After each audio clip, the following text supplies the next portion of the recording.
आजकल उन कैमरों की बड़ी मांग है, उन मोबाइल्स की जिसमें फिल्टर लगे हों, जो चेहरों को खूबसूरत बनाना जानते हैं। चेहरा तो वैसे ही रहता है, उसमें फिल्टर होता है। मोटी नाक वाले की छोटी नाक कर देगा, छोटी आंखों वालों की बड़ी आंख कर देगा। ऐसे मोबाइलों की बड़ी बिक्री है हिंदुस्तान के बाजारों में। फिल्टर इतना है कि हर आदमी एक नई किस्म की गलतफहमी मुब्तला है। उसको पता है कि मैं खूबसूरत नहीं हूं, मगर फिर भी मोबाइल के जरिए अपने आप को रिलैक्स करता है, मुतमईन करता है। औरतें खरबों अरबों रुपया खर्च करती हैं एक महीने में सिर्फ कॉस्मेटिक पर। मगर हार्वर्ड यूनिवर्सिटी से जब पूछा गया कि कौन सी क्रीम इंसान के चेहरे को खूबसूरत बनाती है या कौन सा फेस वॉश, तो का कोई भी फेस वॉश और क्रीम इंसान का चेहरा खूबसूरत नहीं करती। इंसान के चेहरे के अंदर 126 मसल्स हैं। ये तभी एक्टिव होते हैं जब बंदा मुस्कुराता है, और ये मेरे प्यारे हुजूर की प्यारी सुन्नत है। जिसकी तस्कीन से रोते हुए हंस पड़े, उस तबस्सुम की आदत पे लाखों साल। मुस्कुराने वालों के पास लोग मिलने जाते हैं, और जो भोंडा होता है मुस्कुराता नहीं, बस ज़ौक़, उससे लोग मजबूरी में मिलते हैं। एक सिहाबिया थी, मुस्कुराती रहती थी। किसी ने कहा लोग तुझे पागल कहने लगे हैं, तू मुस्कुराती रहती है। उस सिहाबिया ने कहा मुझे लोगों से कोई मतलब नहीं है, मुझे मतलब आमना के लाल से है। मैंने हुजूर को मुस्कुराते देखा है तो फिर मैं भी मुस्कुराती हूं। मुस्कुराने से आपकी जिंदगी बेहतर हो जाएगी। जरा एक मर्तबा मुस्कुरा के अपने रब को पुकारिए और कहिए सुभान अल्लाह। ये आज आपको हल्का लग रहा है सुभान अल्लाह, मगर हुजूर फरमाते हैं कल क़यामत के दिन ये भारी हो जाएगा। जब ये मीज़ान पे रखा जाएगा, ये हाफिज़ कुरान है, कल क़यामत के दिन इनके वालिदैन के सर पे ताज रखा जाएगा। उन हफ़ाज़ के जो हुफ़ाज़ आलिम आमिल भी हैं और हाफिज भी। सिर्फ कुरान का रट्टा मारने वालों के लिए एजाज नहीं है, जो कुरान पे अमल भी करे, कुरान की हराम चीजों को हराम समझे, जो कुरान ने बयान किया, निगाहों की हिफाजत करें, अपने कुरान को तर्जमे के साथ पढ़ें। वो हाफिज कुरान जो बाअमल हो, उसके वालिदैन कल क़यामत के दिन उनके सरों पर ताज रखा जाएगा, ऐसा जिसे देख करके मैशर वाले हैरत में हो जाए। एक सवाल करना चाहता हूं आपसे, यहां से एक बात गौर कीजिए। जिसने कुरान हिफ्ज किया अपनी मेहनत से, अपने सीने में उतारा, उसके वालिदैन को क़यामत के दिन ताज से नवाजा जाएगा। तो फिर जिन्होंने सीने में उतारा उनका ये आलम है, तो फिर जिसके सीने पे कुरान उतरा है उस पैगंबर के वालिदैन का क्या आलम है?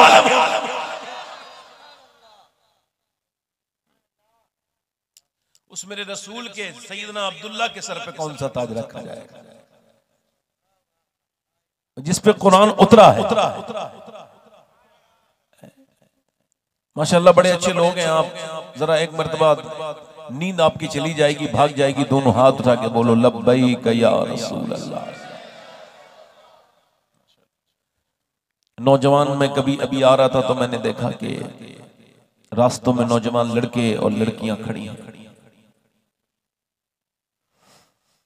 और बेपर्दगी का वो माहौल है कि शरीयत की धज्जियां उड़ रही हैं। जलसों में आकर के ये बदतमीजियां करने वाले बदनसीब ही होंगे, नसीब वाले नहीं बन सकते। हुजूर के जलसों को बदनाम करना तो छोड़ दो कम से कम। ये बाजारों में आकर के औरतें जो बेपर्दा आती हैं, ये जो लड़कियां माज़अल्लाह सरों पे दुपट्टा रखना उनको मुश्किल होता है। चंद पैसे आ गए, बुर्का उतार के फेंक दिया। ये मुसलमानों के हाल है। अब तकरीर करने को मेरे भाई दिल नहीं करता है। नहीं, तकरीर का वक्त खत्म हो चुका। अब अगर हो सके तो अमल कर लो, क्योंकि फिलिस्तीन के लोगों ने ये मैसेज भेजा है कि अब कोई हमारे लिए दुआ ना करे। गाजा खत्म हो चुका है, वहां अब एक भी इंसान जिंदा नहीं।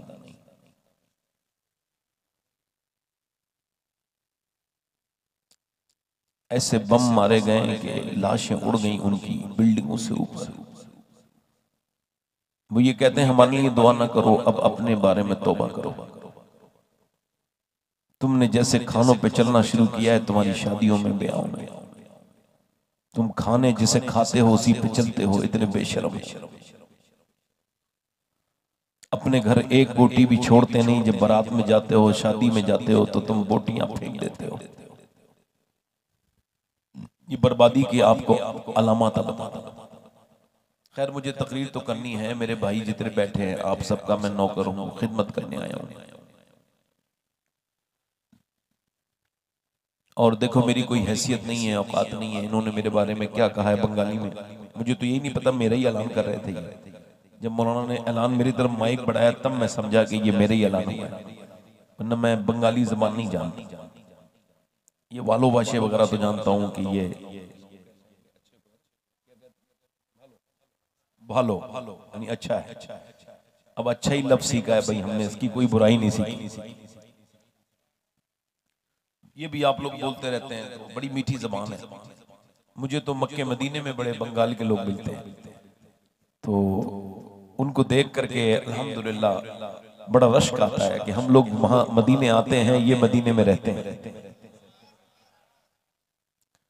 अल्लाह ताला आप सबको सलामत रखे, खुशियां अता करे। मैं 2-3 शेर पढ़ना चाह रहा था, इस वजह से कि थोड़ा सा और आप जाग जाएंगे, इस वजह से पढ़ना चाहता हूँ। तो जो लोग सुनना चाहते हैं वो दोनों हाथ उठा के बोलो लब्बैक या रसूल अल्लाह। जब उनका करम होगा तैबा में जाना है। मदीने से बुलावा आएगा तो ना, कचहरी से बुलावा आ रहा है, खूब जमीनें लिखी जा रही हैं। इंसान बड़ा बेवकूफ है, बड़ा समझदार बनता है मगर बड़ा बेवकूफ है। मस्जिद में दुआ करके जाता है, या अल्लाह मुझे मदीना दिखा दे। हाँ, फिर 10 लाख रुपए बैंक में जमा करके आके फिर वही दुआ। बोले वही हज करने क्यों नहीं जा रहे, हज फर्ज है। बोले पहले और काम निबट जाए। कुछ लोग बच्चों की शादियां करके जाना चाहते हैं, है ना। मतलब उनका अकीदा यह है कि बच्चों की शादी नहीं होगी, हज कर लिया। इतनी बुरी चीज है ये हज, माज़अल्लाह है। क्या समझ रहे हो उस मतलब निकल रहा, समझ में आ रहा है आपके? नहीं। हुजूर ने फरमाया हज करो और मालदार हो जाओ। इसका मतलब ये जो हज कर लेते हैं उनके बच्चों कुआरे मर जाते हैं, उनकी शादी नहीं होती। बुढ़ापे में जाते हो हज को, जब किसी लायक नहीं रहते। अब बीच में से जो है ना वो फंकी मारते हो, बीच में से झूठ बोलते हैं लोग।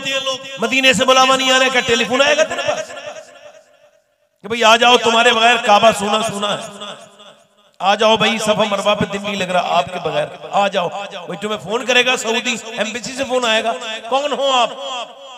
मदीने का बुलावा, ये जो अल्लाह ने तुझको पैसे दिए ना मदीने जाने के लिए तो दिए हैं, तू समझे तो। देखो पैसों का 2 काम है। तो एक तो जो अपने घर में बच्चे बच्चे होते हैं वो तो सब काम सभी करते हैं। मेरे हिसाब से पैसे का 2 काम है।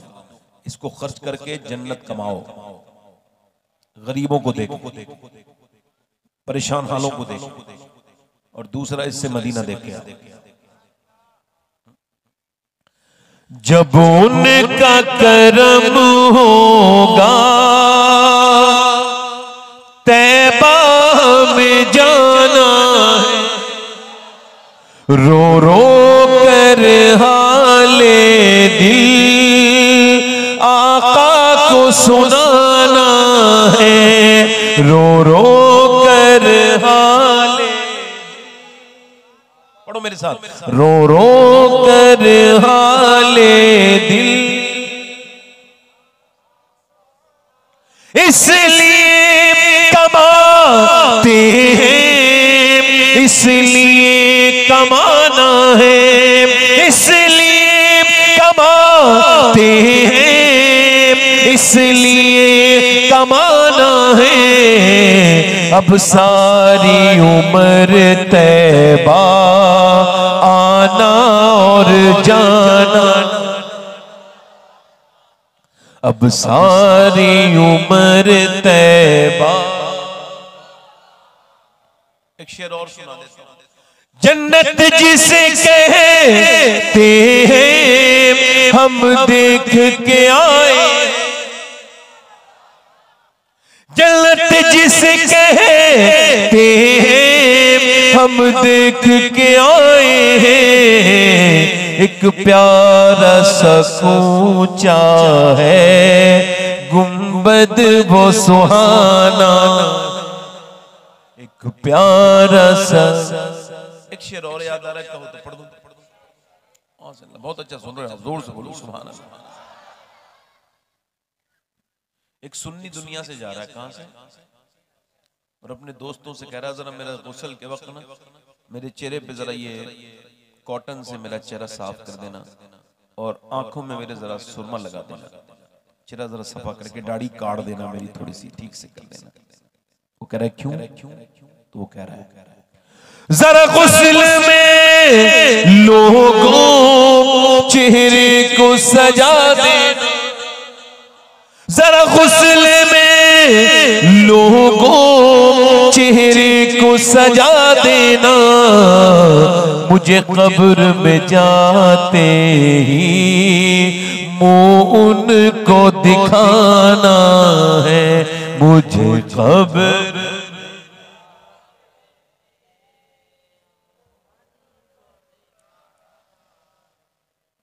अल्लाह के रसूल फरमाते हैं हर नमाज को आखिरी समझ के पढ़ो। इसका मतलब क्या है?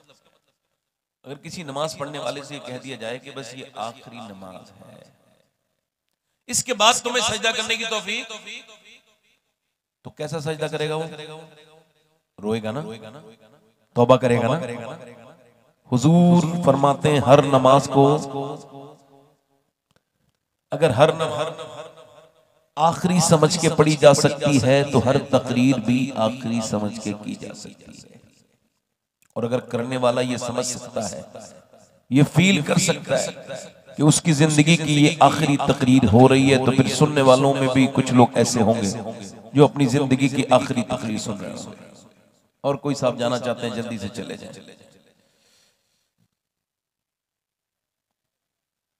और कोई साहब जाना चाहते हैं तो चले जाएं। बड़ी मेहरबानी आपकी, अल्लाह आपको आपकी मंजिल तक पहुंचाए। वैसे आपकी मंजिल कब्र है, उस तक मैं आपको ठीक से पहुंचाना चाह रहा था, मगर अब घरों के शौक लग गया लोगों को। सोना समझते हैं जरूरी है भाई, सोना जरूरी नहीं है। फिर सोना जरूरी नहीं है, अल्लाह को राजी करना जरूरी है। क्योंकि जो लोग सो रहे हैं उनका ये उसूल है, जो जाग रहे हैं उन्हें जान से प्यारा जिक्र रसूल है। लोग सो रहे हैं अपने चैन के लिए, आप लोग जाग रहे हैं जिक्र हुसैन के लिए। बैठे आराम से बात कर। हो सकता है कि यहाँ पर कोई बंदा ऐसा बैठा हो जो जिंदगी की अपनी आखिरी तकरीर सुन रहा हो। इसके बाद मेरी बहनों में कोई बहन बैठी हो, मेरा भाई कोई ऐसा बैठा हो जो इस तकरीर के बाद फिर तकरीर, इस नसीहत के बाद फिर उसको नसीहत सुनने हैं। तो मेरे भाइयों, जब कोई ऐसे सुनता है तो फिर अपने कासे खोल के बैठा करो, ये कह के बैठा करो। अल्लाह के रसूल फरमाते हैं जन्नत में कयामत के दिन जन्नती जा रहे होंगे, तो जब सुनने वाले जा रहे होंगे तो सुनाने वाले कहेंगे तुम कैसे जन्नत में जा रहे हो? तो वो सुनने वाले कहेंगे अरे तुम्हारी बातों पे अमल करके ही तो जा रहे हैं। तो कहेंगे हाय अफसोस, हमने कहा मगर अमल नहीं।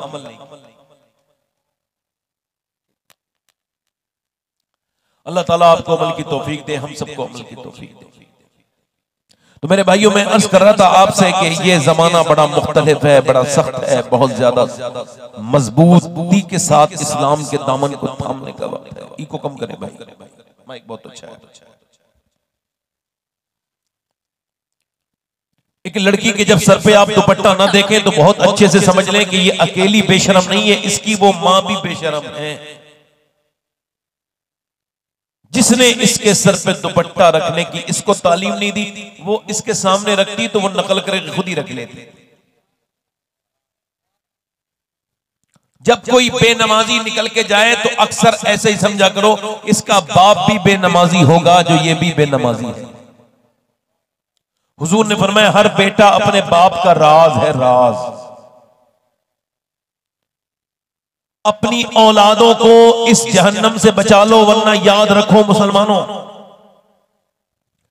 दास्ताने मिटने में वक्त नहीं लगता, दास्ताने लिखने में वक्त लगता है, मिटने में वक्त नहीं लगता। जब तक पहले जमाने की औरतें अपने बच्चों को बचपन से ही दीनदार बनाती थी। आपने देखा होगा मौलाना, हाफिज और कारी, हुफ्फाज और कुर्रा ये अक्सर अपने माँ बाप के फरमा बरदार होते हैं। होते कि नहीं होते? होते नहीं होते। 90% होते हैं, कोई 10%, कोई 5% ऐसा जाहिल हो तो उसका क्या जिक्र करना है। होते कि नहीं होते? मौलाना हाफिज क्यों? इमाम गजाली फरमाते हैं इस वजह से कि तुम तजर्बा करके देखना, जब तुम्हारा बच्चा गोद में बोलना शुरू करे, मेरी बहनें और आप भी सुने, बोलना शुरू करे, उस बच्चे को गोद में लेना और गोद में लेने के बाद उस बच्चे से कहना बोलो बेटा कहो अल्लाह अल्लाह अल्लाह अल्लाह। अब आप कहेंगे बच्चे से बेटे कहो अल्लाह, मगर वो रिस्पॉन्स नहीं करेगा अल्लाह में। अब आप कह रहे अल्लाह अल्लाह अल्लाह, बच्चा कह रहे अब्बा अब्बा अब्बा, आप कह रहे हैं उससे बार बार अल्लाह अल्लाह, बच्चा कह रहे अब्बा। इमाम गजाली कहते हैं वो कहता नहीं है बल्कि उससे अल्लाह कहलवाता है। देख तूने इसे मेरा नाम सिखाया है तो मैंने इसे तेरा नाम सिखा दिया है।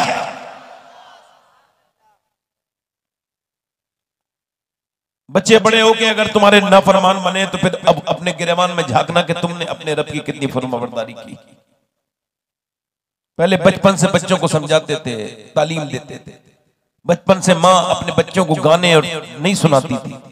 माँ अपने बच्चों को, पहले के जमाने में मोबाइल नहीं थे, पहले के जमाने में माएं अपने बच्चों को मोबाइल दे के चुप नहीं करती थी, बल्कि वो हुजूर की बातें सुनाती थी,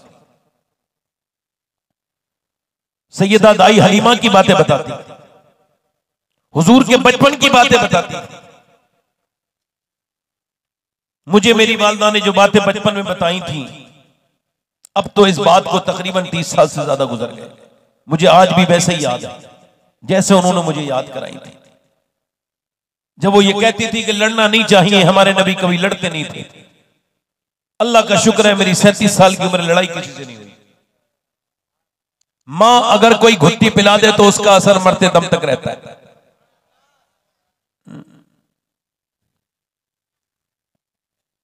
एक बुजुर्ग फरमाते हैं कि उनकी उम्र जब मां उनसे नमाज के लिए कहती थी 10 साल के हो गए। एक दिन खेल में लगे थे, कहते मैं बचपन में छोटा था, मेरी मां ने मुझसे कहा बेटे नमाज को जा, मैं नहीं गया। नमाज को जा, नहीं गया। कहती बेलन से रोटी बना रही थी, बेलन मेरे सर में मारा, सर मेरा फट गया। मैं हाथ जोड़ के बोला अम्मा जा रहा हूं, डर गया, अब न मारो। हाथ जोड़ लिए, मैं कांपने लगा। मां ने मेरे सर पर एक बांधे रुमाल और कहा जा नमाज पढ़ने जा। मैंने वुजू किया, नमाज पढ़ने गया। मेरी मां इंतकाल करने वाली थी, बूढ़ी हो गई। मैं बिल्कुल उसके करीब बैठा था। मैंने कहा मां बचपन में तूने मेरा सर फाड़ा था, क्या मैं तेरा बेटा नहीं हूं? नमाज के लिए ऐसी भी कह सकती थी, मगर तूने मेरा सर फाड़ दिया मां, ये बता क्यों? क्या लगी बेटे तू 5 वक्त की नमाज अब पढ़ता है कि नहीं? हाँ पढ़ता है। बेटे मुझे तुझे रोटी खिलाना और सिर्फ तेरे कपड़े धोना फर्ज नहीं था, बल्कि तुझे नमाजी बनाना मेरे ऊपर फर्ज था।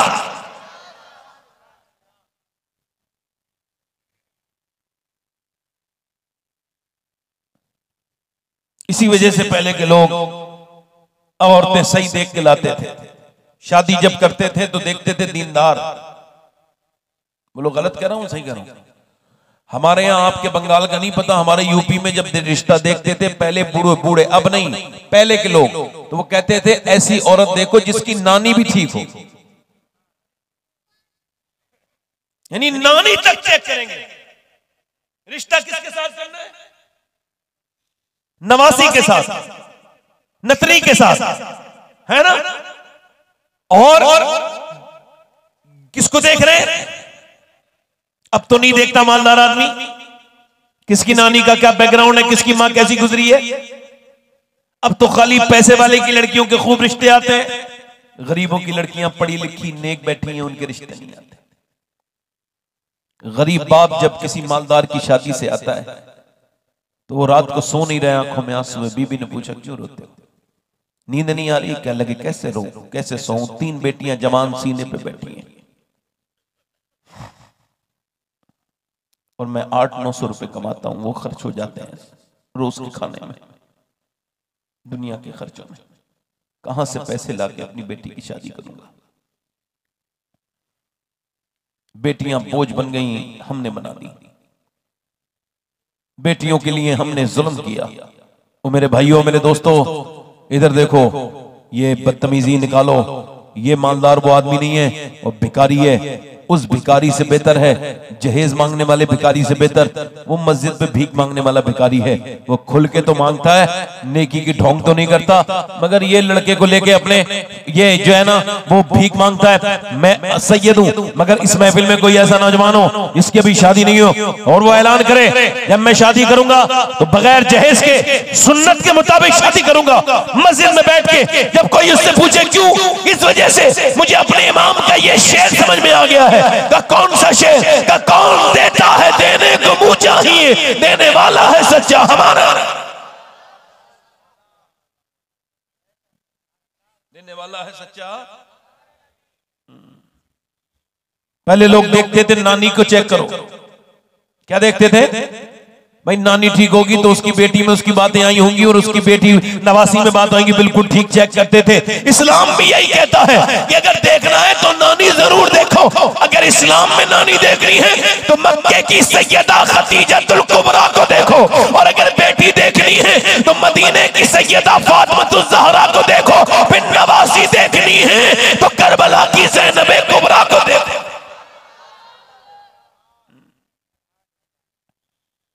एक औरत अगर अच्छी आ जाए तो घर बन जाए, और एक अगर खराब आ जाए तो घर बिगड़ जाए, पूरे खानदान की इज्जत खाक में मिला जाए, मिट्टी में मिला जाए। गैर मुनक़सिम हिंदुस्तान में एक चौधरी थे, उनकी शादी हुई दूसरी। 100 बीघा जमीन, 1000 बीघा जमीन है। कितनी बीघा जमीन? 1000। 100 नौकर रहते हैं चौधरी के पास, 2 बीबियां हैं। उसने तीसरी शादी कर ली, तीसरी बीबी उसे ठीक मिली। कभी कभी बीबी ठीक मिलती है, इसको तीसरी ठीक मिली। क्यों? क्योंकि वो नमाज पढ़ती थी, उसके घर में सब नमाजी। देखो कैमरे वाले आगे बैठा करो तो बोला भी करो, आप अच्छे लोग हो, क्योंकि आपसे कोई झगड़ा करके अपनी बेइज्जती थोड़ी करवाए। आप इतना खराब खराब लिख देते हो, इतना खराब खराब आदमी को बदनाम करते हो। आप नहीं करते हो, जो करते हो नहीं कह रहा हूं। अगर आप में भी कुछ लोग ऐसे बैठे हो जो हुजूर के जलसे की बदनामी के बाद कुछ सब्सक्राइबर बढ़वा लें, यकीनन उन्होंने बड़े घाटे का सौदा किया है। मोमिन का ऐब छुपाना चाहिए था।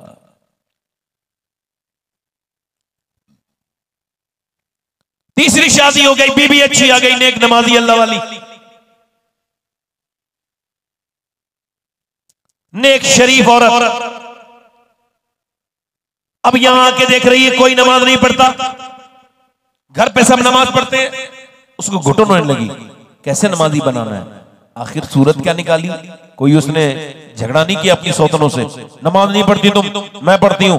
नहीं नहीं, समझदार थी, अल्लाह वाली थी। ये तो जाहिल होते हैं जो 1-2 टाइम की नमाज पढ़ के मगरूर हो जाते हैं, घमंड करने लगते हैं, दूसरों को हकीर समझते हैं। वो अल्लाह वाली थी, अल्लाह को वो नमाजी पसंद नहीं जो दूसरों को हकीर समझे। अल्लाह को वो नमाजी पसंद है जो अपने भाइयों को और खानदान वालों को भी नमाज की तरफ ले गया। औरत ने तरकीब ये सोची कि दिमाग लगाया कि अगर आदमी मेरा नमाजी बन गया यानी चौधरी, तो फिर सब नमाज पढ़ना शुरू कर देंगे। अब उसने कैसे, तो उसने सोचा कि भाई समझाना कैसे, तो उसने दिमाग लगाया कि चौधरी को दूध लेके जाता है नौकर। उसने कहा तुम लेके नहीं जाओगे, शाम को दूध मैं लेके जाऊंगा। दूध लेके गई, उठा के अच्छे से, लीजिए चौधरी साहब दूध पीजिए। चौधरी ने दूध देखा, कहला मेरे नौकर लेके आते हैं, तुम क्यों लेके आई हो चौधरी? उसने कहा मेरा ज्यादा हक बनता है। नौकर का इतना हक थोड़ी है, लीजिए चौधरी साहब दूध पीजिए। उसने दूध लिया, बेहतरीन औटा हुआ बेहतरीन बना हुआ दूध पी लिया। उसके बाद कहा चौधरी साहब आपके पांव दबाना चाहती हूँ। कहा क्यों? कहा अपने घर पे अपने माँ बाप की खिदमत करती थी, अब आप मेरे सरताज हैं, आपकी खिदमत करनी है। कहा ठीक है। पांव दबाना भी जानती थी, कुछ लोग दबाते हैं तो और दर्द कर देते हैं, उसको पॉइंट बताते। दबाना शुरू किया, रिलैक्स फील किया, उसको इत्मीनान होने लगा और वो सो गया। उसके खर्राटे शुरू हुए। अब इसने तबलीग शुरू की। इसको कहते हैं तबलीग करना, इसको कहते हैं तरीका। उसने कहा चौधरी साहब आपको नींद आ रही है और मैं भी सो रही हूं, अगर आपको बुरा ना लगे और आप बुरा ना माने तो फजर की नमाज के लिए उठा दो।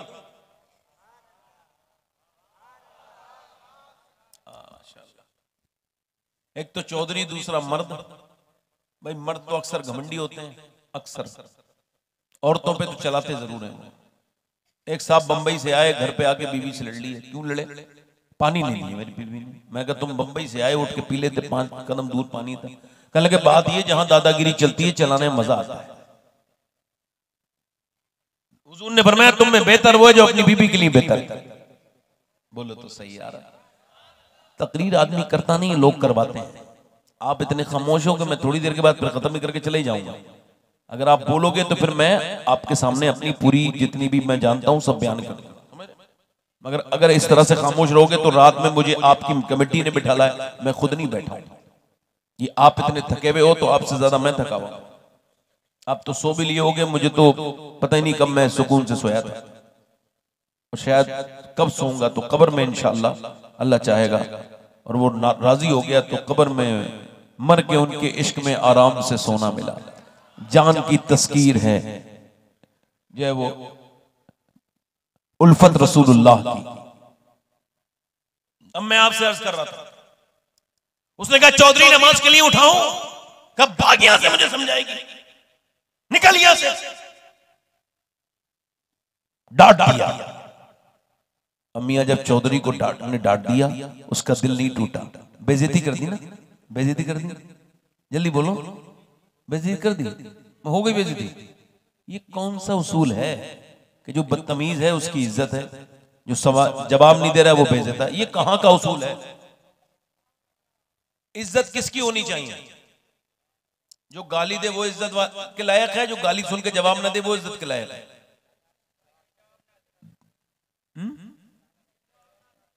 और हमारे यहाँ इज्जत किस भाव बिक रही है? हमारे यहाँ क्या भाव चल रहा है? ये जिहालत है, जाहिलों का रिवाज है। वरना खुदा की कसम अल्लाह ने उस अबू जहल को इज्जत नहीं दी जो गालियां बकता था।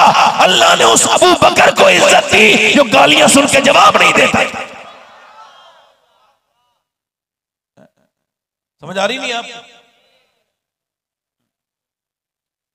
उसने कहा चौधरी नमाज के लिए मैं भाग यहां से चली गई। अल्लाह वाली थी, दिल नहीं टूटा, दिल पे नहीं लिया। दूसरे दिन भी आई, लीजिए चौधरी साहब दूध। तो फिर दूर में आ गई, फिर नमाज के लिए कहोगी। कहा चौधरी साहब थोड़ा मुझे रुकिए, तो थोड़ा सा सब्र तो कीजिए, आप इतनी जल्दी नाराज क्यों हो जाते हैं? मैं देखूंगी, फिलहाल मेरा हक तो मत मारिए, लीजिए दूध पीजिए। उसने जो है ना वो दूध ले लिया और पिया। पीने के बाद बोली पाँव दबाना चाहती हूँ नमाज के लिए। कहा देखूंगी, नहीं कहूंगी। नमाज उसने पैर दबाते रही, दबाती रही, दबाती रही। देखा कि चौधरी सोने लगा। फिर इसने हल्के से कहा चौधरी सो रहे हैं? उसने हाँ हूं करा भरा, आवाज हल्की से दी। कहा फिर मैं भी जा रही हूँ, मुझे भी नींद आ रही है। अगर आप बुरा ना माने, गुस्सा ना करें, चौधरी साहब जरा जलाल ना फरमाएं और जरा आप नाराज ना हो तो फजर की नमाज पढ़ने के लिए उठा दो। लफ्ज पूरे नहीं हुए हैं, एक जोर से जन्नाटेदार लात उसके लगी। वो ऊपर से नीचे गिरी पलंग से, पत्थर में मुंह लगा, जाके मुंह फट गया। उसके खून के कतरे नीचे को गिरने लगे। सर में चोट लगी, नीचे गिरी, मुंह फट गया, मुंह से खून के कतरे नीचे गिरे, जख्म हो गया, होंठ फटा, मगर कुछ नहीं बोली। न जाने कितनी नेक औरत थी वो, उसकी वो माँ कितनी नेक होगी जिसने ऐसी बेटी की परवरिश की। उसका बाप कितना नेक होगा। एक भी लफ्ज नहीं बोली, ये नहीं बोली मैं तो तुझे सिर्फ नमाज के लिए कह रही हूँ, तू मुझे मारता क्यों? कुछ नहीं, सिर्फ अपना बर्तन उठाया चली गई। फिर दूसरे दिन भी आई, फिर गाली खाई, रास्ता नहीं छोड़ा, आती रही जाती रही, अल्लाह की रहमतों से उम्मीद लगाती रही। कई हफ्तों के बाद चौधरी ने एक दिन कहा, ये बता मैं तुझे गालियां देता हूं, मारता हूं, धक्के देता हूं, फिर भी तू आती है, पिटती है, गालियां खाती है, क्या बात है? कहने लगी चौधरी साहब बात ये है, तुझे किस बात का लालच है? चौधरी की बेटी है, बड़े घर से तेरा ताल्लुक है। कहने लगी चौधरी साहब बात ये है कि मैं नमक हराम नहीं हूं, नमक हलाल हूं, तेरा नमक खाती हूं, तू बेनमाजी रहेगा। नबी फरमाते हैं जब बेनमाजी मरने वाला होगा, इतनी प्यास लगेगी उसको 7 समंदर का पानी पिला दिया जाए, उसकी प्यास नहीं बुझेगी जो अपने रब के सामने झुकता नहीं था। और ऐ चौधरी बेनमाजी, कयामत के दिन फिरौन, नमरूद और दुश्मनाने खुदा के साथ खड़ा होगा, और बेनमाजी चौधरी कयामत के दिन जहन्नम में जाएगा। बस इसी लालच में तुझसे पिटती हूं कि अगर तू बेनमाजी रहा तो मेरे बच्चे भी जहन्नम में जाएंगे, बता मैं कैसे बर्दाश्त करूंगी? बस इसीलिए तेरी मार खाती हूं, तेरी ठोकरें खाती हूं, मुझे और कोई लालच नहीं, बस यही लालच है कि मेरा आदमी नमाजी बन जाए, मुझे और कोई लालच नहीं है। चौधरी के दिल में रहम आया, कह लगा सुबह तू मुझे ना उठाना, मैं सुबह तुझको उठाऊंगा। सुबह फजर की नमाज में दोनों मियां बीवी उठ गए, उठा दिया चौधरी ने, और फिर वुजू किया, सजदे में गए। जब औरत सजदे में गई तो फिर फूट पड़ी अपने मालिक के तई, अपने मालिक के कुर्ब में। मेरी बहनों तुम तो सजदा नहीं करती, मगर सजदे से बड़े बड़े काम बन जाते हैं, बिगड़े हुए काम सजदे बनाते हैं। सजदे में जाकर के कहा मालिक तुझको खबर है तेरी बंदी कितनी पिटी है, कितनी गालियां और कितनी ठोकरें उसने खाई हैं, मैं कमजोर हूं, मेरी कोई हैसियत और औकात नहीं, ना मैं दिलों को बदलने की ताकत रखती हूँ, सारी ताकतें तेरे पास है। मौला पिटी हूं, तू बेहतरीन कदरदान है, तुझे पता है तेरी बंदी कितनी पिटी है तब ये यहाँ तक आया है, कितने धक्के मालिक यहाँ तक लाना मेरा काम था, इसको कबूल कर लेना तेरा काम है। मालिक मेरे आदमी के दिल को बदल दे। ऐसी रोई, अल्लाह के फजल से, अल्लाह के फजल से चौधरी का दिल बदला। फिर उसने तहज्जुद तक की नमाज नहीं छोड़ी, अपने घर में एक बड़ी सी मस्जिद बनवाई, 100 नौकर नमाजी, उसकी बीवियां नमाजी, बच्चे नमाजी। उसने हर बस्ती में अपने इलाके की एक मस्जिद अपने पैसे से बनवाई, एक बस्ती में एक मस्जिद, इलाके में नमाजियों की लहर दौड़ गई। एक बाबरकत औरत ने पूरे इलाके में नमाजियों की लहर दौड़ा दी, एक औरत ने पूरे इलाके को नमाजी बना दिया। एक औरत ने, सुनो, जब इन दोनों के दरमियान बच्चा पैदा हुआ तो कोई आम बच्चा नहीं था, बल्कि अल्लाह का वली बन के पैदा हुआ। उस बच्चे का नाम था सुल्तान मोहम्मद बाहू। उसी ने कहा था तस्बीह फिरी पर दिल नहीं फिरिया, की लेना तस्बीह पढ़ के हूँ, इल्म पढ़ा पर अदब न सीखिया, की लेना इल्म पढ़ के हूँ। जब माँ बाप नमाज पढ़ते हैं पंजाब में तो बेटा कुतुब अल्लाह का वली सुल्तान बाहू बनता है। जब माँ बाप नमाज पढ़ते हैं जब बंगाल में तो बेटा अलाउल हक पंडवी बनता है। जब माँ बाप नमाज पढ़ते हैं यूपी में तो बेटा अहमद रजा आला हजरत बनता है। जब माँ बाप नमाज पढ़ते हैं मोइनुद्दीन हसन चिश्ती के तो बेटा गरीब नवाज हिंदल वली बनता है। जब माँ बाप सजदा करते हैं अब्दुल कादर जिलानी के तो बेटा गौसे आजम बनता है। और जब माँ बाप नमाज पढ़ते हैं मदीने में तो हुसैन बिन करबला के मैदान से अर्ज करते हैं मेरी माँ फातिमा आप जब भूखी प्यासी सजदा करती थी तो ईशा में सजदा करती थी, फजर में सर उठा भी लेती थी, मगर आपका बेटा हुसैन सर सजदे में रखेगा करबला के मैदान में और उठाएगा मैदान क़यामत में। नारे तकबीर, नारे रिसालत, नारे रिसालत, जश्ने दस्तारे हिफ्ज, जश्ने दस्तारे हिफ्ज, नारे तकबीर, नारे रिसालत। एक औरत अगर चाहे तो क्या क्या न कर सकती, मुसल्ला बिछाए तो उसको फुर्सत है गीबत करने के लिए, उसको फुर्सत है मोबाइल देखने के लिए, उसको फुर्सत है अपनी सहेलियों के पास बैठ के फालतू गप्पे लगाने के लिए, उस पर फुर्सत नहीं है कुरान पढ़ने के लिए। मेरे भाइयों, मेरे दोस्तों, याद रखना इकबाल ने कहा कितनी खूबसूरत घर बना लो लोगों, बन नहीं रहे खूबसूरत घर, पहले कच्चे मकान थे, है ना, ईमान बगैर पक्के थे, कच्चे मकानों की मिट्टी से खुशबू आती थी। आज पक्के मकान है, इकबाल कहता है कितनी खूबसूरत घर बना लो, ये टाइल्स यहाँ लगाओ, वो टाइल्स यहाँ लगा लो, ये खूबसूरत टाइल्स ये लगाओ, ये बाथरूम की है, ये किचन की है, ये पत्थर यहाँ लगेगा। इकबाल कहता है कितनी खूबसूरत घर बना लो, मगर वो घर बर्बाद होने से नहीं बच सकता जिसमें हुजूर की बेटी सैयदा फातिमा का जिक्र नहीं होता। क्यों? क्योंकि घर बनता है औरत से, बोलो औरत से बनता है, और औरत बनी है हया से, और हया है सैयदा फातिमा तो ज़हरा से। ये बताओ अगर हया होती, माँ ने हया सिखाई होती, तो इसमें जो आपके मेलों में जो लड़कियां 10 साल की, 15 साल की, 18 साल की, 20 साल की, जिनके सरों पे दुपट्टे नहीं है, ये घूम रही होती हैं? बोलो बचपन में अगर माँ सिखा दे तो खुदा की कसम। एक आदमी से मैंने कहा अपनी बेटी, तुम्हारी बेटी, आज से 14 साल पहले की बात बता रहा हूं, तुम्हारी बेटी जीन्स पहन रही है शादी में। मैंने कहा 10 साल की हो गई, उसे समझाओ। कहने लगे आप अपना काम कीजिए, मेरे चक्कर में मत पड़िए आप, मेरे घर में बोलने वाले आप कौन होते हैं? बुरा मान गया, मैं कुछ नहीं बोला। मैं कहा एक दिन भूखे में आजा भुगतेगा तू। और क्या हुआ? फिर 14-12 साल के बाद वही आदमी अपनी बेटी के सामने बैठा है थाने में और कहता है मेरी इज्जत बचा ले, मेरी बेटी वो गैर है, हमारा नहीं है, हमारे मजहब का नहीं है, तू बेटी हमारी इज्जत बचा ले, चल घर को चल। बेटी कहने लगी बाप तूने वक्त लगा दिया, समझाने में देर कर दी, काश तूने उस वक्त मुझे समझाया होता जब मेरे कदम बहक रहे थे, अब तो मैं बहक चुकी हूं। मैं एक बात बताऊं, मदीने में एक बच्ची कुरान पढ़ रही है, 6 साल की उम्र है उसकी। कितनी साल की? जल्दी बोलो, अगर बोल क्यों? कितने साल की? और उसमें पर्दा फर्ज, अभी पर्दा फर्ज, और सर से दुपट्टा उसका गिर गया। उसकी वालदा काम कर रही है, काम छोड़ के आई, आकर के सिर पे दुपट्टा रखा। ये लड़की कौन है कुरान पढ़ रही है? आपको मालूम है इसका स्टेटस? ऐसा स्टेटस दूसरी उसके बाद कोई लड़की हो तो बताओ। इसके स्टेटस का हाल यह है कि इसका भाई जो है ना वो शहीद आजम है। जरा जोर से बोलो सुभान अल्लाह। इमाम हुसैन है, इसका बाबा मौला अली है, इसकी मां सैयदा फातिमा है, नाना मुस्तफा है, ये नवासी रसूल है। कुरान पढ़ रही है, सर से दुपट्टा गिरा। सैयदा फातिमा ने आकर के सर पे दुपट्टा रख दिया। अम्मी जान सर पे दुपट्टा क्यों रखा? नाना नाराज हो जाते हैं, बेटी सर से दुपट्टा रख लो। नवासी ने जब सुना नाना की नाराजगी तो रोने लगी। हस्सास बाप की हस्सास बेटी की आंख में आंसू। सैयदा फातिमा ने कहा बेटी ज़ैनब अब तो सर पे दुपट्टा है, मेरी फातिमा अब क्यों रोती है मेरी ज़ैनब? तो कहने लगे अम्मी जान नाना से कह देना इस बार मुझे माफ कर दें, अगली बार मैं अपने नाना से वादा करती हूँ और आपसे भी आज के बाद गर्दन कट सकती है मगर मैं अपने सर से दुपट्टा नहीं हटाऊंगी।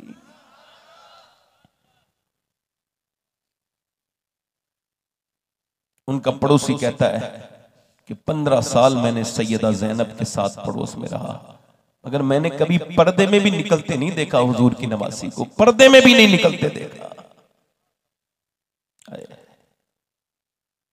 ओहो, इंतकाल का वक्त है। उनके शौहर कहते हैं, मैंने कहा ज़ैनब, वो कहता है हकीम चेहरा देख के दवा देगा, और इस हाल में मजबूरी में चेहरा दिखाना जायज है, दिखा दो चेहरा। तो नवासी मुस्तफा ने जवाब दिया जायज तो है, मगर मैं कैसे दिखाऊं, मैंने फातिमा का दूध पिया है।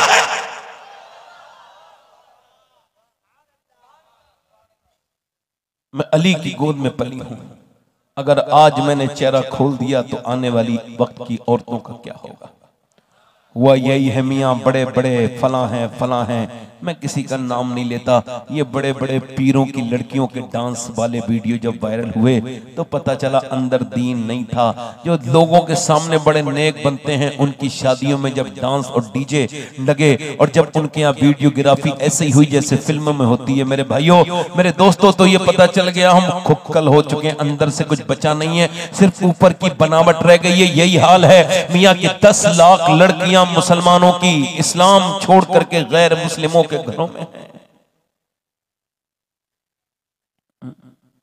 वीडियो बना बना के कह रही हैं किसी की गैरत तो जाग जाए। इंस्टाग्राम चला रही हैं, स्टोरियां लगा रही हैं और कह रही हैं अपनी मर्जी से गैर मुस्लिमों के साथ जा रही हैं। माथे पे उनके गैर मुस्लिमों के निशान है। दिल अंदर से रोता है ये देख करके कि काश हम समझ पाते कि बच्चियों को हमें क्या सिखाना था, क्या नहीं सिखाया। हमारे खानदान में एक औरत का इंतकाल हो रहा था दिल्ली में, मैं करीब था, मैंने उसको देखा। 2018 की बात है। मैंने देखा इंतकाल से पहले जब डॉक्टर आया अस्पताल में, उसने अपना दुपट्टा ऊपर को संभाला और अपना चेहरा ढकने लगी, मगर इत्तेफाक ये कि हाथ वहीं ठहर गए, रूह वहीं निकल गई, मगर दुनिया को ये बता के चली गई कि अगर बचपन में पर्दा सिखा दिया जाए तो रूह निकल जाती है, हया नहीं निकलती। हया ये बच्चे कौन है? ये जाना है बेटे, बैठ जा, तुम बैठ जाओ बेटे, अच्छा बैठ जा। तू मदरसे का बच्चा थोड़ी है, मदरसे के बच्चों को तमीज इस जमाने में कम होता है। तू तो आम का बच्चा है, तू तो बैठ। मदरसे के बच्चों को ये तालीम इस वक्त कम है, तो बात सच है, वो कह देनी चाहिए। मदरसे के तलबा तकरीर बहुत कम सुनते हैं, उनको ऐसा लगता है ये तो सब हमारी बातें हैं, तो हम देखते, ये तो सब हम सुनते ही रहते हैं। तो उसको उनको चाहिए कि ये कुरान भी ना पढ़े, ये भी तो लोग पढ़ते ही रहते हैं। हाँ। ये बेहिस हो जाए ना इंसान। पढ़े लिखे इंसान से डरना चाहिए।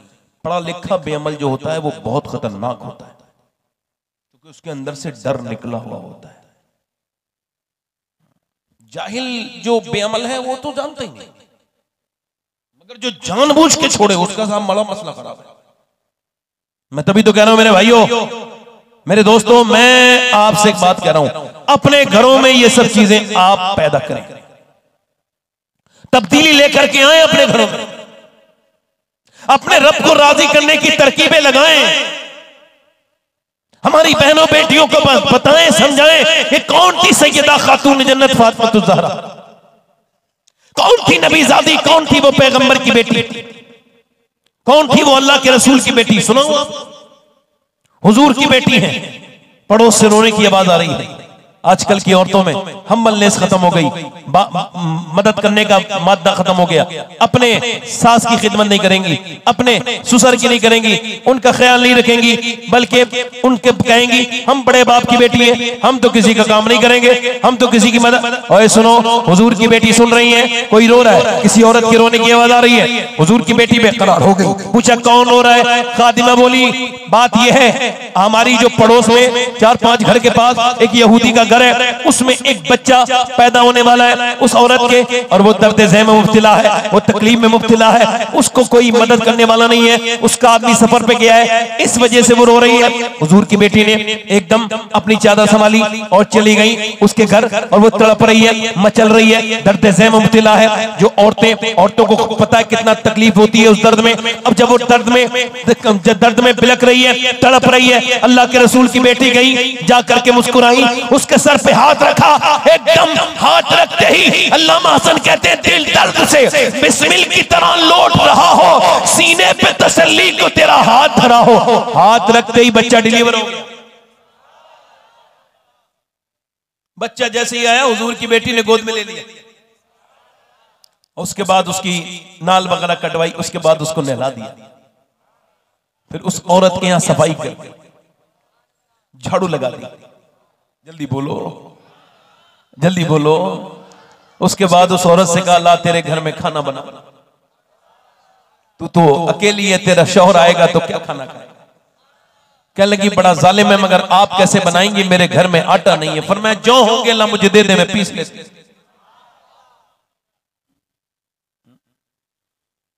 जो ला दे मैं पीस लेती हूं।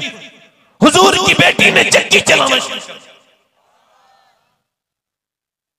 करम का मरकज अता सरापा जनाबे ज़हरा, जनाबे ज़हरा, और नबी की सूरत, नबी की सीरत, नबी का नक्शा जनाबे। उसके घर में फिर हुजूर की बेटी ने चक्की चलाई, फिर रोटी बनाई, फिर चली गई। उसका आदमी आया, बच्चे को देख करके दिल खुश हो गया, मेरा बेटा अल्लाह। उसने बच्चे को देख करके गोद लिया, खुश हुआ। बीबी से अपने पूछा क्या हाल है, बड़ी तकलीफ तुम पे गुजरी, मुझे खबर नहीं थी, अचानक ऐसा होगा वरना मैं घर से नहीं जाता, तुम्हें बड़ी तकलीफ हुई होगी।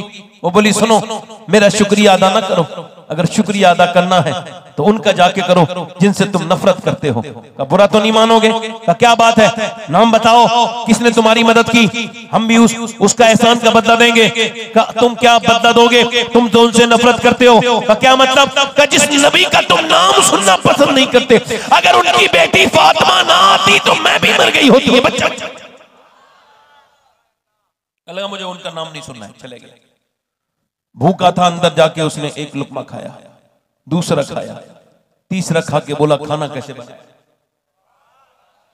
बी बोली खाना कैसे बनाया, इतनी जल्दी तू क्यों आ गया? का तू बता खाना कैसे बनाया।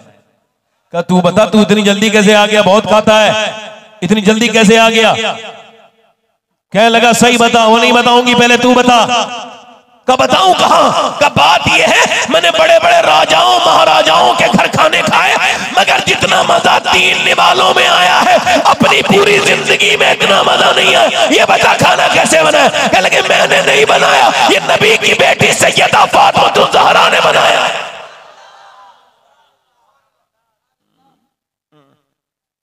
अल्लाह अकबर।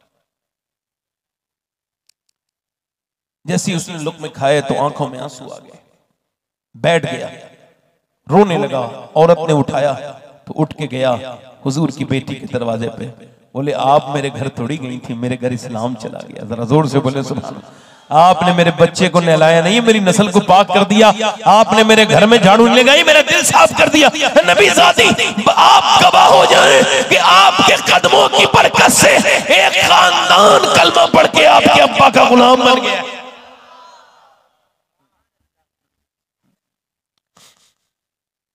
एक दिन हुजूर अपनी बेटी से मिलने के लिए गए, आप भी अपनी बेटियों से बहनों से मिलने जाएगा। आवाज दी हुजूर ने, फातिमा अंदर आ जाओ। अंदर से आवाज आई। इमाम गजाली रिवायत करते हैं कि आवाज दी, उन्होंने लिखा इस बात को, इमरान एक सरदार साथ में थे। अल्लाह के रसूल तशरीफ रखते हैं। हुजूर ने फरमाया फातिमा अंदर आ जाओ। अब्बा अगर अकेले हैं तो आ जाए। कहा फातिमा मेरे साथ इमरान आए, उन्हें न लाए। फातिमा उन्हें क्यों न लाऊं? अब्बा उन्हें न लाए तो मेरी लाडली क्यों न लाऊं? अंदर से आवाज आई, अब्बा आपकी बेटी के पास इतने कपड़े नहीं है वो किसी दूसरे मर्द से पर्दा कर सके। आज कपड़े वाली जवाब नहीं देंगी वो दुल्हने। एक बात बताओ, मैं कल आ रहा था तो मैंने देखा खूब झंडे लगे हुए मुसलमानों के घरों पे, सुन्नियों के ना, हरे हरे झंडे, है ना। अच्छी बात है, झंडे लगाना चाहिए, इससे पता चलता है आशिक रसूल का घर है। मगर झंडे कुछ बड़े बड़े भी हो रहे हैं। अब तो हर साल झंडों की तादाद बढ़ रही है। मैं सोचता हुआ आ रहा था, या अल्लाह ये क्या कर रहे हैं मुसलमान। झंडे हर घर पे बढ़ रहे हैं, कपड़ा बढ़ रहा है, लंबे और चौड़े हो रहे हैं। मुझे बताओ ये झंडे इतने बढ़ रहे हैं और औरतों के जिस्म के कपड़े घट रहे हैं। अरे अल्लाह के रसूल झंडों से राजी नहीं होंगे बल्कि पर्दे से राजी होंगे।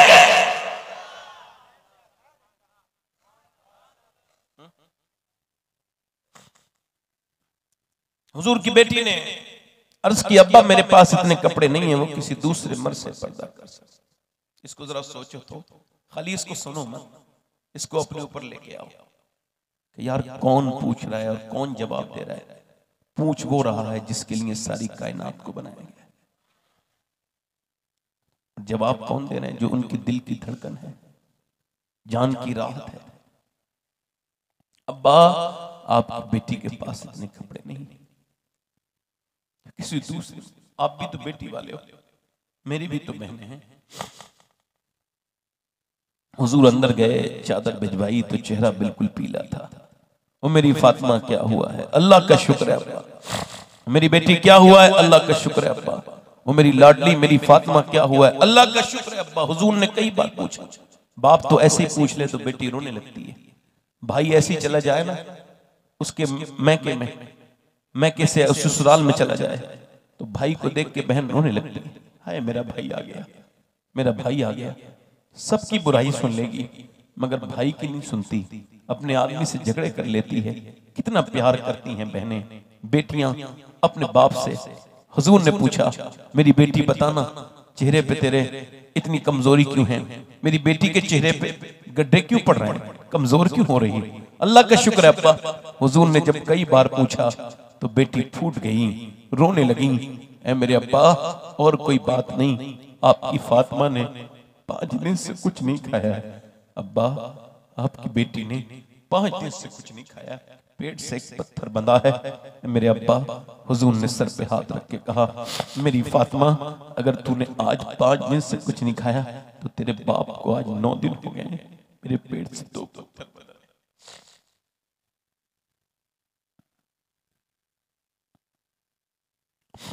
ये अम्मा आयशा फरमाती, हुजूर खजूर की गुठलियां चूस के 17 दिन गुजर चुके थे। कितने? मेरे हुजूर बैठ के नमाज पढ़ रहे हैं। सहाबा ने कहा, हुजूर आपको बैठ के नमाज पढ़ते नहीं देखा, आज बैठ के नमाज क्यों पढ़ते? फरमाया, भूख की वजह से मुझसे खड़ा नहीं हुआ जाता। मगर अम्मा आयशा कहती हैं, कभी सोचा तो करो कितने तुम्हारे नसीब अच्छे हैं। ऐसे करके हाथ उठा के दुआ कर रहे थे। 17 दिन के बाद कहती, मैं करीब गई, देखूं तो किसके लिए दुआ हो रही है। मैं करीब गई तो आवाज आ रही थी, हुजूर दुआ करते थे, अल्लाह मेरी उम्मत कभी भूखी न मरे।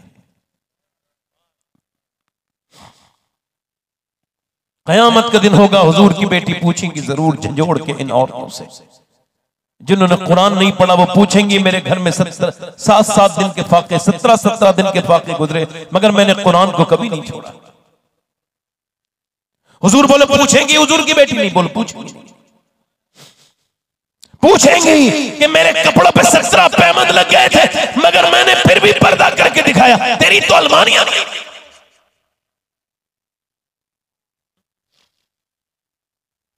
क्या जवाब दोगे मेरे भाइयों? मेरे दोस्तों, ये जवानियां खत्म हो जाएंगी। इधर देखो मेरे भाइयों, नौजवानों, आपसे गुजारिश कर रहा हूं, ये जिन लड़कों से उन लड़कों से गुजारिश कर रहा हूं, जिन लड़कों से जिनके मोबाइलों में, जिनके हाथों में मोबाइल है, जिन्हें मोबाइल ने बर्बाद कर दिया, कहीं का ना छोड़ा, इनकी तन्हाइयां बर्बाद कर दी, कुछ नहीं बचा नौजवानों के आंखों में। क्या बचा है बोलो, ये बताओ। एक हाफिज कुरान है, वो आया है हजरत इमाम हसन बसरी के पास, कहने लगा, हुजूर मैं बर्बाद हो गया। क्या हुआ? उससे ज्यादा पक्का कुरान किसी को याद नहीं था उसके शहर में, मगर कहने लगा, हुजूर बात ये, कल एक लड़की का पीछा कर रहा था, उसने मुझे पलट के देखा और कहा, तू मुसलमान है और मुसलमान लड़की को पीछा करता है, शर्म नहीं आती तुझे? अल्लाह अकबर। कहने लगे, उसकी बातें मेरे दिल पे ऐसे असर की कि उसके बाद हुजूर अब मैं कुरान पढ़ना चाहता हूं तो मेरा अल्लाह ने मेरा कुरान छीन लिया, पूरा कुरान सीने से निकल गया, एक आयत तक याद नहीं। हुजूर मेरे लिए दुआ कर दें, अभी सिर्फ मेरा रब नाराज हुआ है तो उसने मेरा कुरान छीना है, कहीं मेरा ईमान खत्म ना हो जाए और मेरा कुरान वापस आ जाए। हुजूर मैं तौबा करता हूँ। मैं पूछना चाहता हूँ मेरे भाइयों, किसके पास ईमान है, किसके पास नहीं है? रातों को 3-3 घंटे मोबाइलों में फिल्में देख करके सोने वालों, बताओ इसी हाल में, जो जिस हाल में मरेगा उसी हाल में उठाया जाएगा। बताओ मेरे भाइयों, इन आंखों से इंस्टाग्राम पे फिल्म देखी, वीडियो देखी, उन्हीं आंखों से मरने के बाद कब्र में हुजूर को पहचानने की हिम्मत रखते हो? बताओ, कल है दीदार का दिन और आज यहां आंख बेकार है, क्या होना है? बाबा फरीदुद्दीन गंजे शकर कहते हैं, तवज्जो करो, कहते मेरे पीर ने मुझसे कहा, जा फला पहाड़ पे एक अल्लाह का नेक बंदा मिलेगा, उससे मुलाकात करके। अब फरीदुद्दीन गंजे शकर जाना है तो आम आदमी के पास तो नहीं जाने होंगे, तो लंबा सफर करके पहाड़ों पे पहुंचा। मैंने पूछा, कोई है यहाँ अल्लाह का नेक?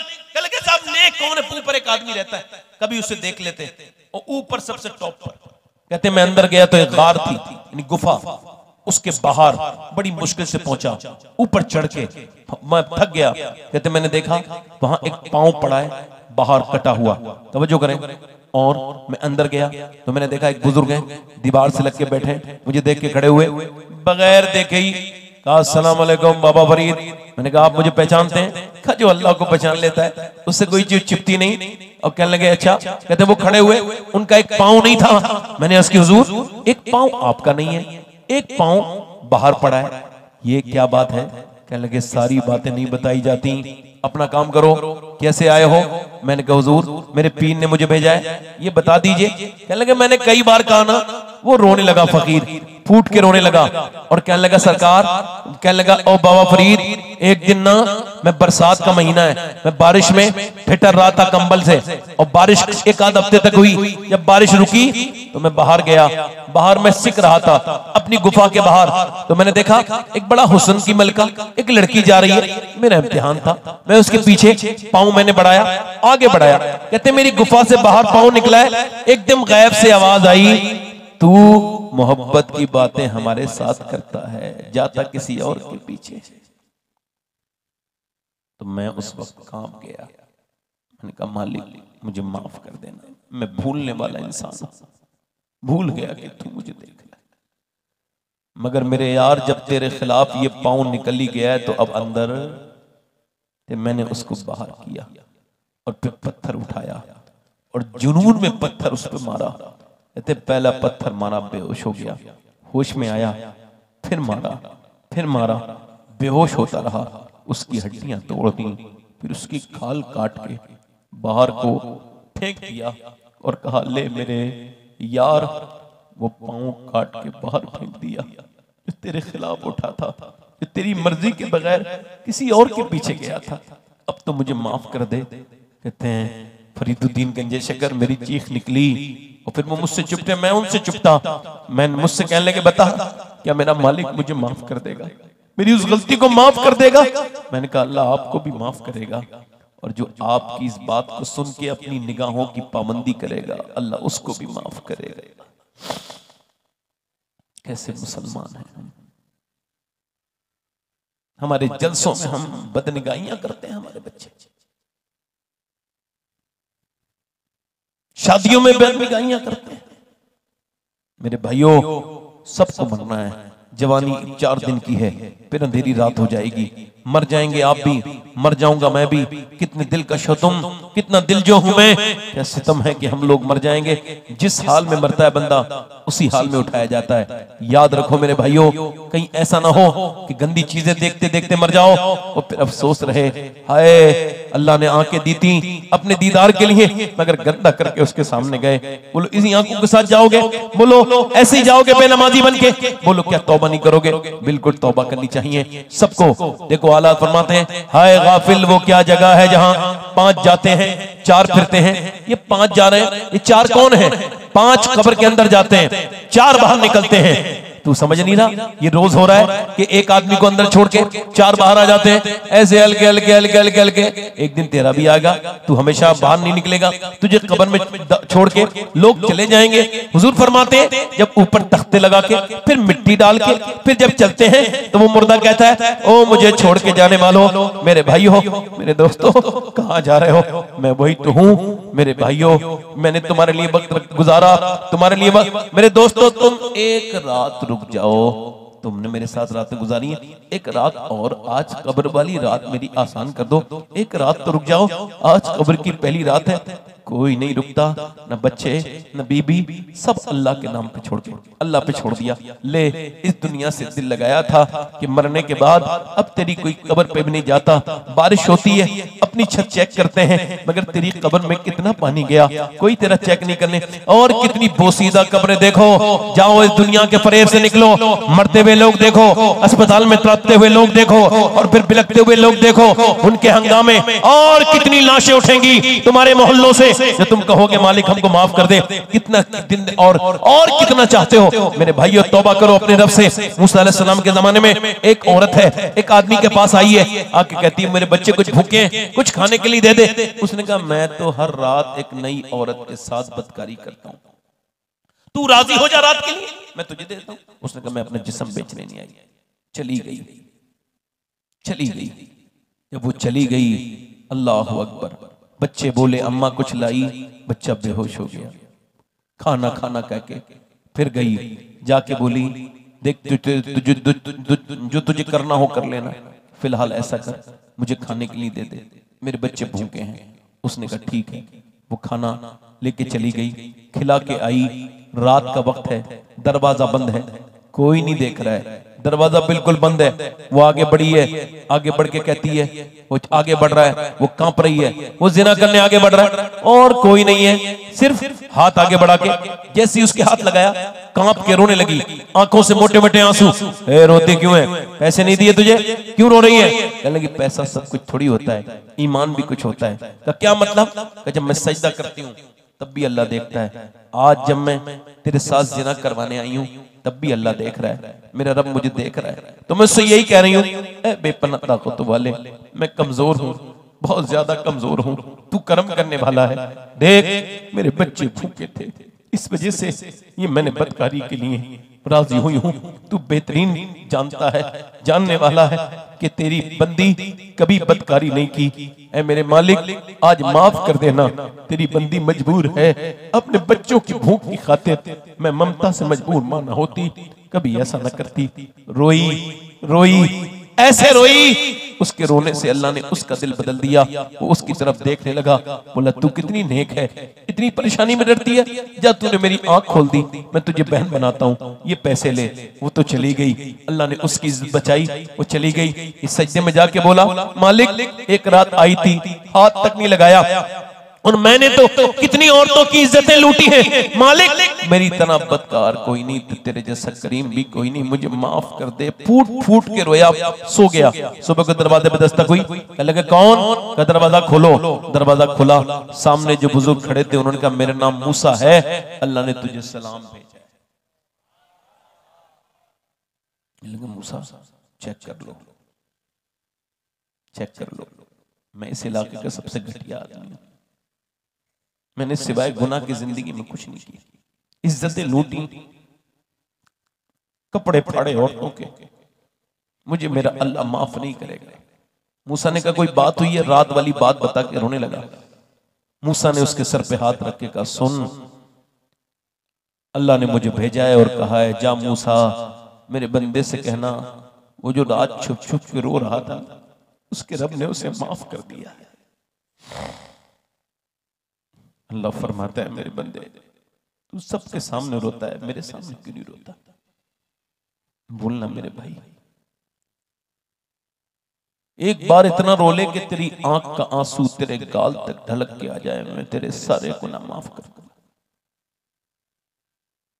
देखो मेरे भाइयों, मौत नजदीक है, कब्र सबकी तुम्हें पुकार रही है। आओ अपने मेरी बहनों से आज ये गुजारिश कर रहा हूं, मैं अभी मदीने से आया हूं, एक मुझे हफ्ता डेढ़ हफ्ता हुआ है, 2 हफ्ते डेढ़ हफ्ता हुआ है, 29 30 मार्च को आया हूं, आज जो है वो 8 अप्रैल है और मैं अभी 22 को इंशाल्लाह हज पे फिर जा रहा हूँ। मेरी बहनें अगर आज मुझसे वादा करें, और अल्लाह का शुक्र है मैं सैयद हूँ, मगर फिर भी ये वसीयत मैंने कर दी है कि जब मैं मरूं, मेरे मरने के बाद अगर कोई एक जूती ला सके उन फलस्तीनी लड़कियों में से किसी एक की जो ये बयान देख के दुनिया से गई हैं कि जब हम सोते हैं तो रात को बुर्का ओढ़ के सोते हैं, क्यों? क्योंकि जब बम गिरते हैं तो सुबह को लाशें निकलती हैं, ये सोच के बुर्का ओढ़ के सो जाते हैं कि जब हमारे घरों पे लाशें बम गिरे और जब लाशें निकले मलबे में से तो पर्दे में होनी चाहिए, बेपर्दा नहीं होनी चाहिए। तो मैं अपनी बहनों से गुजारिश करता हूँ, फलस्तीन की लड़कियों ने पर्दे नहीं छोड़े, दुनिया छोड़ दी, जन्नत में चली गई वो। मेरी बहनों, अगर तुम भी वादा करो कि आज से तुम भी हर हाल में अपनी बच्चियों को हुजूर की बेटी सैयदा फातिमा की वफादार बनाओगी, तो मैं आप सबका सलाम सैयदा खातून जन्नत की बारगाह में पेश कर दूंगा। हाथ उठा के बताओ कितने लोग ऐसे हैं जो हुजूर के नाम पे जान दे सकते हैं? दोनों हाथ उठा के बताओ इस महफिल में, हुजूर के नाम पे जो जान दे सकते हैं, दोनों हाथ ऊपर उठा। जान दे सकते हैं हुजूर के नाम पे? नीचे हाथ कर। जो जान दे सकता है कुछ भी कर सकता है, कुछ भी कर सकता है ना। अब एक दूसरे की तरफ न देखना, मुस्कुराना नहीं, कितने लोग ऐसे हैं जो आज से हुजूर के नाम पे जान भी दे देंगे और आज से हुजूर के नाम पे पूरी दाढ़ी भी रखा लेंगे, इस महफिल में खड़े हो जाएं। जो हुजूर के नाम पे दाढ़ी रखाएं पूरी, वो खड़े हो जाए। आ जाओ, इधर आ जाओ, बाहर आ जाओ, बाहर। 100 शहीदों का सवाब है एक सुन्नत पे। एक दूसरे की तरफ ना देखना, मुस्कुराना नहीं, इधर आ जाओ। जो पूरी सुन्नत रखाएं। अच्छी लड़कियों से अगर शादी करनी हो तो शादी से पहले दाढ़ी रखा लो। शादी से पहले दाढ़ी रखा लो। क्यों? क्योंकि कोई भी बिगड़ी हुई लड़की खराब लड़की से बचने के लिए यही एक तरीका है। कोई भी खराब लड़की दाढ़ी वाला पसंद नहीं करती, दाढ़ी वाला वही पसंद करती है जिसे मदीने वाला पसंद है। कोई 5वां आशिक रसूल जो सुन्नत रसूल के लिए खड़ा हो जाए, पंजतन पाक का मानने वाला, सुन्नत रसूल के लिए जो खड़ा हो जाए, अपने चेहरे पर आज से सुन्नत रसूल रखाए। है कोई आशिक रसूल? दाढ़ी कटाना मुंडाना एक बराबर है। एक मुट्ठी जो आज से पूरी दाढ़ी रखाए वो इस महफिल में खड़ा हो जाए। है कोई पंजतन का मांगने वाला 5वां? इधर से कहीं से आओ। है कोई और? आओ। 6 हो गए। कोई है 7वां आशिक रसूल इस मजलिस रसूल में? आगे पीछे से कोई मुसलमान हुजूर की सुन्नत रखने वाला? आओ, कोई आशिक रसूल हो तो आए। आओ आओ, इधर आओ। सुभान अल्लाह बोलो, सुभान अल्लाह। अपने दामाने शफात में छुपाए रखना, मेरे सरकार मेरी बात बना। और मैंने माना कि निकम्मा हूं मगर आप कहूं, मुझ निकम्मे को भी सरकार निभाए रखना। खड़े रहो, ऐसे खड़े रहो, खड़े रहो। 1 2 3 4 5 6 7 8 हो गए। 8 हो गए ना? 2 आशिक रसूल और आ जाएं जो सुन्नत रसूल की पाबंदी करें। 2 इमाम हुसैन की 10वीं होगी, जो 2 आएंगे। पहले एक कौन नौजवान है खुश नसीब जो पहले आएगा, जो पूरी सुन्नत रखाएगा, दाढ़ी सुन्नत रसूल है। आओ आओ, सुभान अल्लाह। तौबा करो, आ जाओ आ जाओ। ये हो गए, कितने हो गए भाई? अब 10वां आशिक रसूल है कोई? 10वां, आ जाओ आ जाओ। सुभान अल्लाह। ये 10 हो गए। 11वीं गौस पाक की करने वाला 11वां आशिक रसूल भी आ जाए। क्या नाम? मदरसा मदीनतुल उलूम की बहारें हैं। ये बच्चे 3 हैं माशाअल्लाह।